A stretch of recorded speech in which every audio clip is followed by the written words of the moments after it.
विद्या नाही ते घेण्याची गोडी नाही, बुद्धी असूनही चालत नाही तयास मानू म्हणावे का? तुम्हा सर्वांना कळालेच असेल मी कोण होय, सावित्रीबाई ज्योतिराव फुले, भारतातली पहिली स्त्री शिक्षिका. माझा जन्म सातारा जिल्ह्यातील खंडाळा तालुक्यात नाया गावात झाला. माझे लग्न अवघ्या 9व्या वर्षी ज्योतिरावांशी झाले आणि मला हळूहळू कळायला लागले, ज्या माणसाशी माझे लग्न झाले तो एक साधा सुधारण माणूस नाही, तो एक जगाला ऊर्जा देणारा क्रांती सूर्यच आहे. आधीच्या काळात बायकांना उमरा ओलांडण्याची पद्धत नव्हती. बाईच्या जातीनं कसं आपण भलं आपलं घर बघा आणि घरातली माणसं, स्त्री पुरुष उच्च नीच असाही भेदभाव होता. या सर्वांवर एकच उपाय होता, तो म्हणजे शिक्षण. शिक्षण हा एकच खूर ज्योतिरावांच्या मनात होते. एका दिवशी ज्योतिराव शिक्षणाचा प्रसार करण्यासाठी एका शाळेत गेले.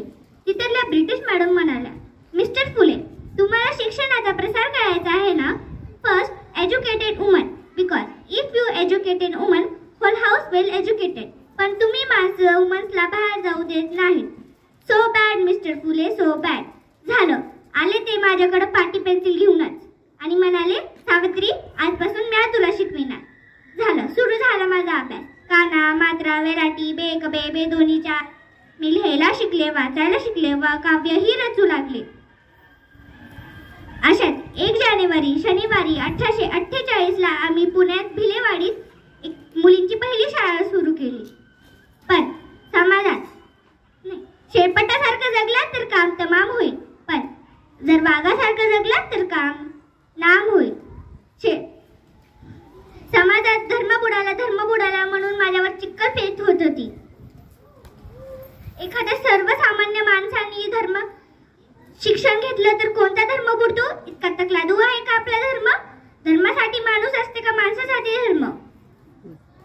माझ्यावर चिक्कल फेक होत होती. थुंकलं तरी मी सहन केलं. आता माझ्या सहनशक्तीचा अंत झाला. असाच एक माणूस येऊन बोलतो, ए टवळे, कुठे निघालीस? आधी आमच्या पुरी बाळांना शिकवायचं बंद कर. कदाचित त्याला माहित नसेल, आम्ही पण ज्योतिरावांच्या पत्नी आहोत. अशी घेतली आणि खणखण त्याच्या कानाखाली मारली आणि म्हणलं, आता आला पुढून येऊ नकोस.